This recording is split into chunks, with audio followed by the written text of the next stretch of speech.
Selamat datang. Mystikus Channel.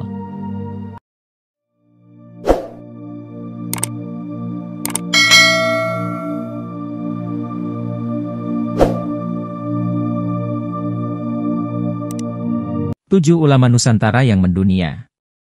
Banyak ulama kelahiran Indonesia yang sudah mendunia, berkiprah di bidang ilmu keagamaan hingga namanya masih harum hingga sekarang. Para pendakwah pendahulu di Nusantara itu kebanyakan berguru di Mekah dan Madinah kemudian mengajar di sana atau kembali ke Indonesia. Syekh Muhammad Arsyad Al-Banjari.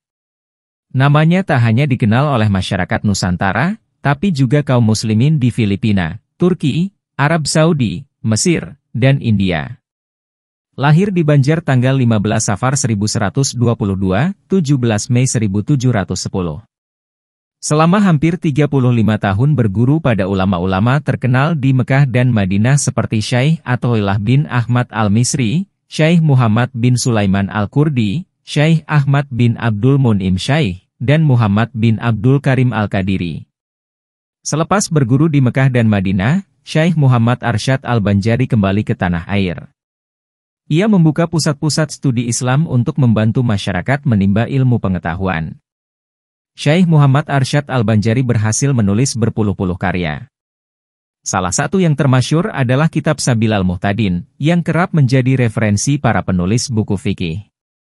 Pada 6 Syawal 1227, 3 Oktober 1812, Syekh Muhammad Arsyad Al-Banjari wafat. Untuk mengenang karya dan jasanya, masyarakat Banjarmasin mendirikan Masjid Raya Sabil Al-Muhtadin. Syekh Sulaiman Ar-Rasuli Al-Minangkabawi. Ia seangkatan dengan Kiai Haji Hasyim Asy'ari, pendiri Nahdlatul Ulama. Lahir di Candan, Sumatera Barat, pada tahun 1871. Syekh Sulaiman menuntut ilmu agama di Mekah dan antara lain berguru pada ulama Minang yang tinggal di Tanah Suci, Syekh Ahmad Hatib Abdul Latif Al-Minangkabawi.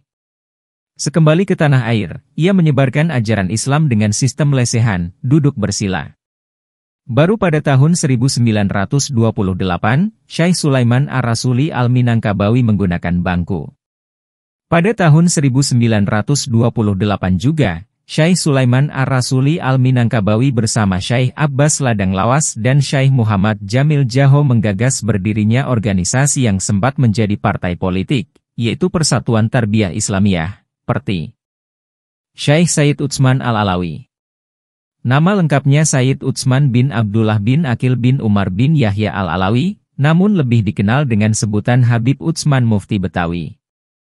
Lahir di Pekojan, Jakarta, 17 Rabiul Awal 1238, 2 Desember 1822.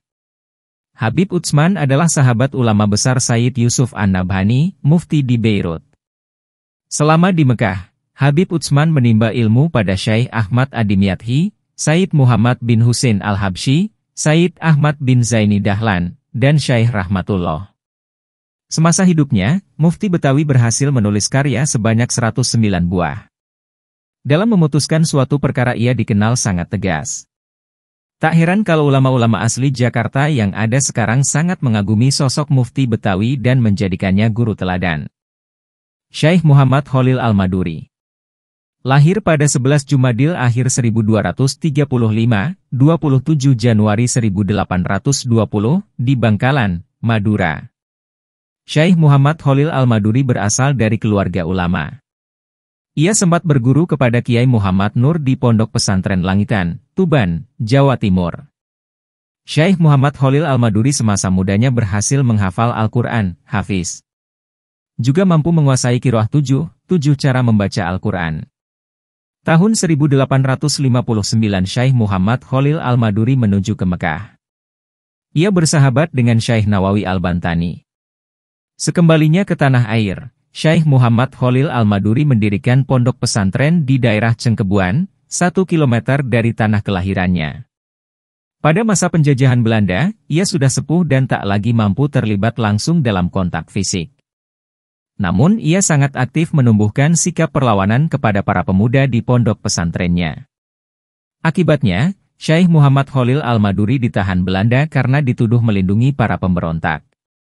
Syekh Muhammad Khalil Al-Maduri wafat pada usia 106 tahun, 29 Ramadan 1341 atau 14 Mei 1923. Semasa hidup telah membina kader-kader ulama untuk generasi setelahnya, seperti Kiai Haji Hashim Asari, pendiri Pondok Pesantren Tebu Ireng, Jombang, dan Kiai Haji Bisri Mustafa, pendiri Pondok Pesantren Rembang. Syekh Nawawi Al-Bantani.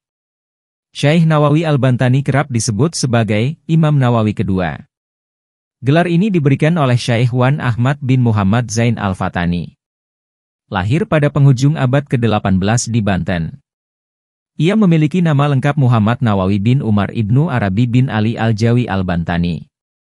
Selama di Mekah, Syekh Nawawi Al-Bantani belajar pada beberapa ulama terkenal seperti Syekh Ahmad An-Nahrawi, Syekh Muhammad bin Sulaiman Hasbullah Al-Maliki, Syekh Ahmad Adimyati, Syekh Muhammad Hatib Duma Al-Hanbali, Syekh Zainuddin Aceh, dan Syekh Ahmad Hatib Sambas. Setiap kali mengajar di Masjidil Haram, ia selalu dikelilingi sekitar 200-an orang. Pernah diundang ke Universitas Al-Azhar, Mesir, untuk memberi ceramah atau fatwa-fatwa pada beberapa perkara khusus. Syekh Muhammad Muhtar Al-Buguri.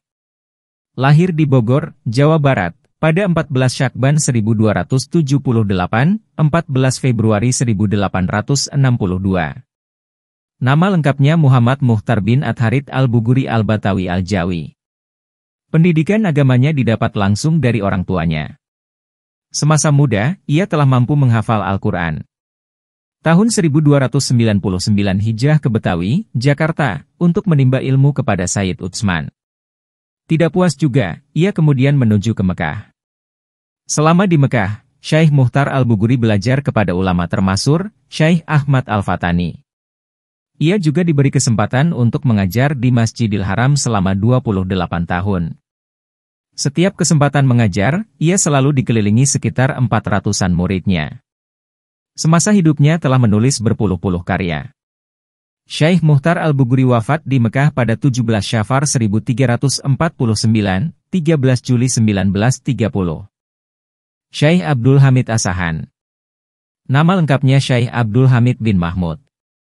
Lahir di Tanjung Balai Asahan, Sumatera Utara, tahun 1298 Hijriah, 1880 Masehi. Sejak kecil ia belajar kepada saudara iparnya yang bernama Haji Zainuddin. Setelah itu belajar kepada ulama termasyhur di Asahan bernama Syekh Muhammad Isa, mufti kerajaan Asahan. Syekh Muhammad Isa menganjurkan Syekh Abdul Hamid untuk menimba ilmu ke Mekah. Pasalnya, Syekh Abdul Hamid memiliki talenta untuk menjadi ulama. Sampai di Mekah, Syekh Abdul Hamid Asahan langsung diterima belajar di halakoh Syekh Ahmad Al-Fatani. Sayang, 2 tahun kemudian Syekh Ahmad Al-Fatani meninggal dunia, 1325 Hijriah, 1908 Masehi. Walau berinteraksi hanya sekitar 2 tahun, rasa kasih sayang Syekh Ahmad Al-Fatani begitu kuat.